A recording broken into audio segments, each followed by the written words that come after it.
Behind an 8-metre-high city wall, the houses were haphazardly piled up. The streets were narrow, winding and unsewered. Garbage was burnt outside the house when it wasn't simply left on the road. 3-storey buildings jostled with single-storey ones, and none of the houses was aligned with its neighbours. Their facades had no openings, just low doors and a few air vents, in order to keep the interior cool and to keep the dust clouds out.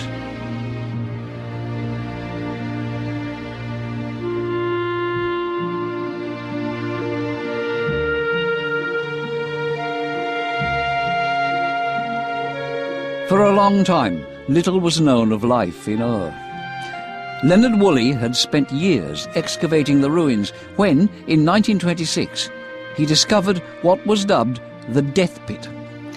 It was the tomb of Queen Puabi and of more than 20 servants and soldiers who were sacrificed and buried with her in order to serve her in the afterlife. Among the skeletons covered in gold and silver, Woolley found this, the so-called Standard of Ur. Its mother-of-pearl figures show Sumerian fishermen, slaves and soldiers walking for eternity against a sky of lapis lazuli.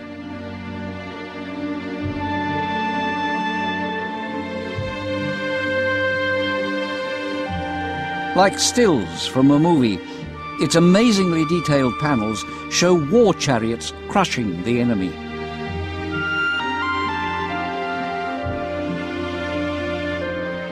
Or the frozen smile of a scribe having a drink with friends.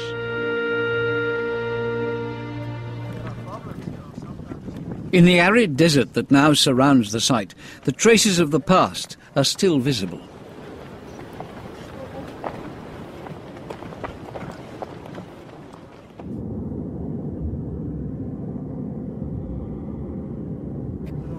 When they found the ruins of Sumerian dams on this barren land, several kilometres from the rivers, 19th century archaeologists faced an enigma.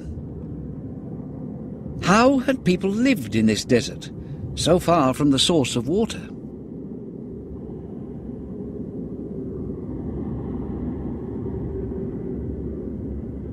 The desert city of Nippur, 250 kilometres south of Baghdad. The ruins of a temple rise above the dunes. It was during excavations of this site that archaeologists found the key to the enigma.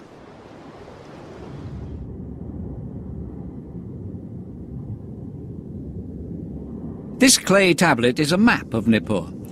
It shows the exact locations of the temple and the city wall.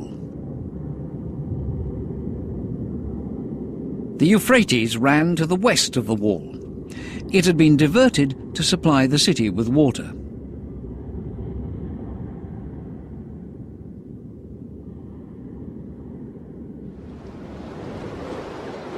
The cities had therefore been built beside the water.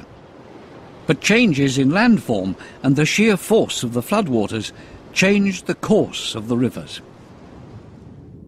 Satellite images help us reconstruct the map of this part of the world as it was 5,000 years ago. Nippur, Uruk, Gisu and Ur, the main cities of the Sumerian civilization, evolved in a vastly different landscape. At that time, the Tigris and the Euphrates ran through much of Mesopotamia as a single river. They separated only downstream from Nippur.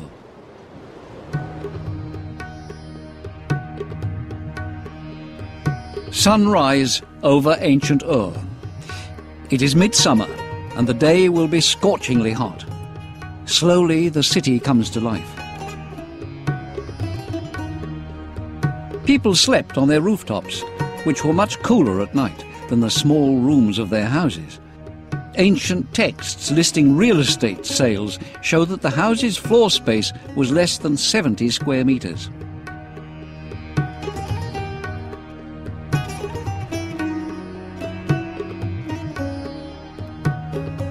In the early morning, people come onto the streets. Merchants try to entice the passers-by. They try to do business while the day is still cool.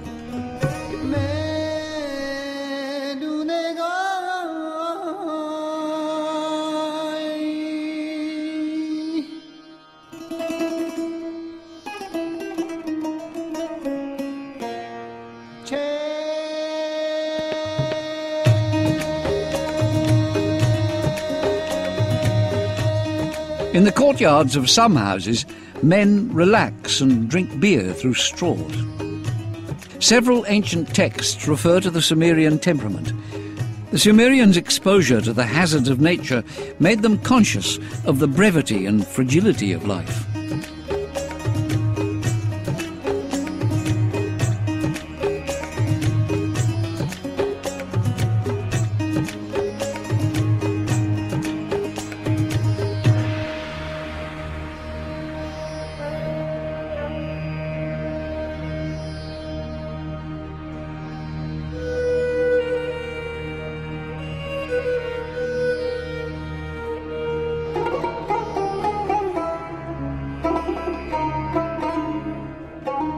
In the streets, men often wear konaks, wrap-around sheepskin skirts that go from the waist to the knees or ankles, depending on the season and fashion. The wives of dignitaries wear colourful, lighter garments. Both men and women wear jewellery, earrings, bracelets and necklaces. Archaeologists have discovered that forgers operating in the walled city could replicate gold and turquoise. People who couldn't afford real jewellery could buy and wear fancy fakes. This neighbourhood was home to merchants, shopkeepers and traders. The homes of the scribes, masons and carpenters and the slaves' houses were all within a short distance of the temple.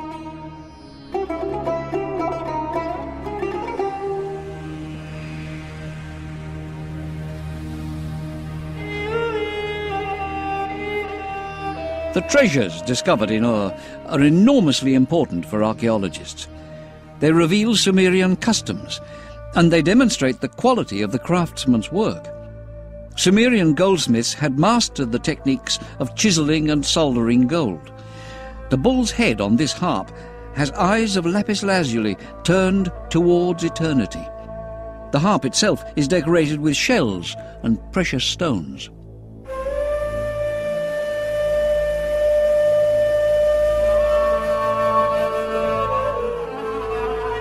For their last journey with their queen, the servants wore a spectacular diadem of gold bands and precious stones.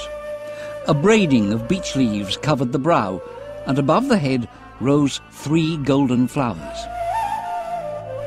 The gold, used also in cups and ceremonial weapons, as well as the lapis lazuli and turquoise, all came from the east. The mother of pearl and the shells came from Bahrain.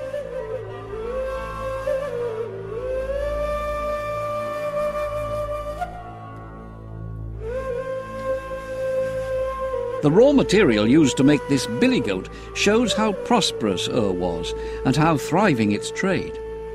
Archaeologists have traced the origins of some of its materials.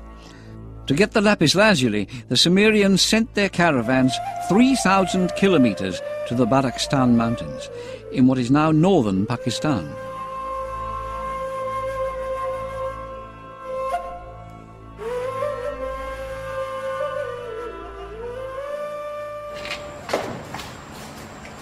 Peshawar, the merchant city in northern Pakistan.